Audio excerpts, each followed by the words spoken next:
माँ लक्ष्मी की कहानी। एक बार वैकुंठ लोक में भगवान विष्णु जी अपने आसन शेषनाग पर बैठे बैठे ऊब गए तो उन्होंने सोचा, चलो पृथ्वी लोक घूम कर आता हूँ।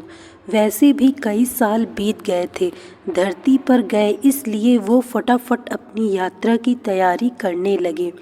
विष्णु जी को तैयार होता देख लक्ष्मी जी ने उनसे पूछा, आज सुबह सुबह कहाँ जाने की तैयारी हो रही है स्वामी?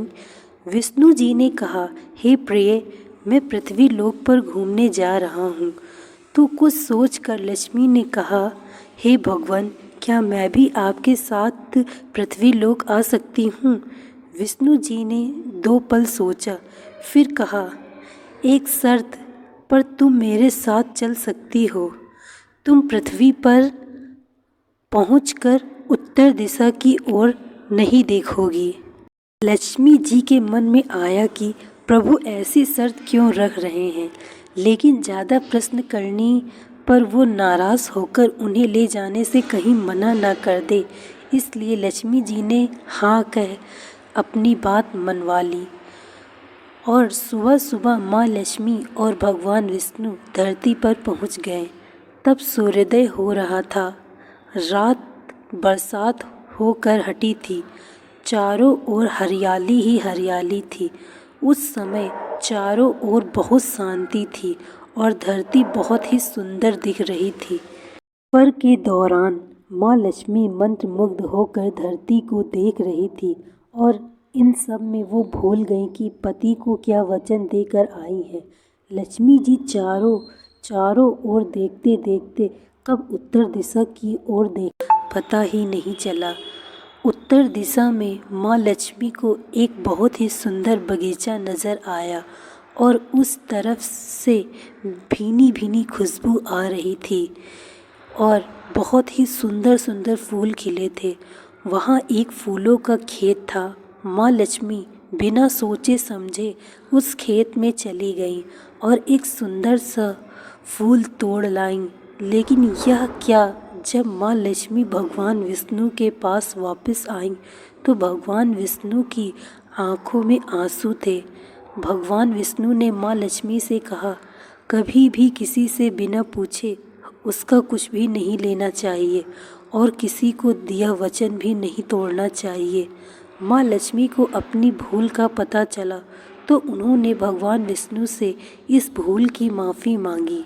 भगवान विष्णु ने कहा, मना की तुम मेरी प्रिय, फिर भी जो तुमने भूल की है उसकी सज़ा तो तुम्हें ज़रूर मिलेगी। जिस माली के खेत से तुमने बिना पूछे फूल तोड़ा है, जो कि एक प्रकार की चोरी ही है, इसलिए अब तुम 3 साल तक माली के घर नौकर बनकर रहो। उसके बाद मैं तुम्हें वैकुंठ में वापस बुलाऊंगा। माँ लक्ष्मी ने चुपचाप सर झुकाकर हाँ कर दी। आप भी सोच रहे होंगे, आजकल की लक्ष्मी थोड़े थी।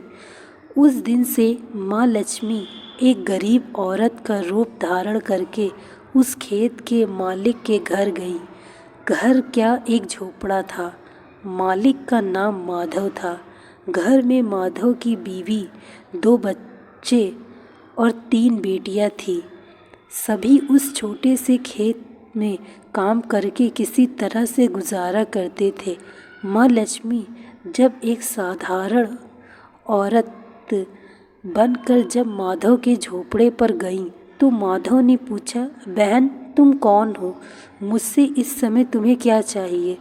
तब माँ लक्ष्मी ने कहा, मैं एक गरीब औरत हूँ, मेरी देखभाल करने वाला कोई नहीं।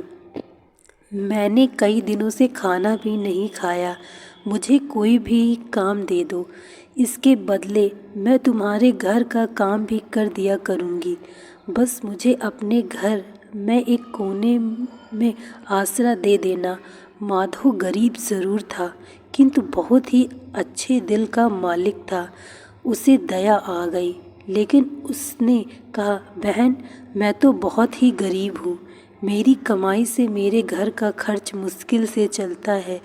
अगर मेरी 3 की जगह 4 बेटियां होती तो भी मैं गुजारा करना था। अगर तुम मेरी बेटी बनकर जैसा रूखा सूखा हम खाते हैं उसमें खुश रह सकती हो तो अंदर आ जाओ। माधव ने माँ लक्ष्मी को अपनी झोपड़ी में शरण दे दी। माँ लक्ष्मी 3 साल उस माधव के घर पर नौकरानी बनकर रही। जिस दिन माँ लक्ष्मी माधव के घर आई थी उससे दूसरे दिन ही माधव को फूलों से इतनी आमदनी हुई कि उसने शाम को एक गाय खरीद ली। फिर धीरे धीरे माधव ने काफ़ी ज़मीन खरीद ली।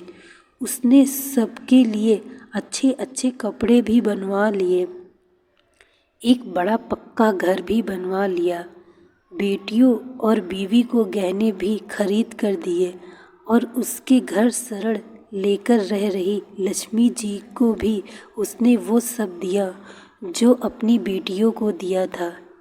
पहले से कई ज़्यादा सुखी और समृद्ध माधव के मन में हमेशा ये ख्याल आता था कि मुझे यह सब इस महिला के शुभ कदम मेरी झोपड़ी में पड़ने के बाद मिला है।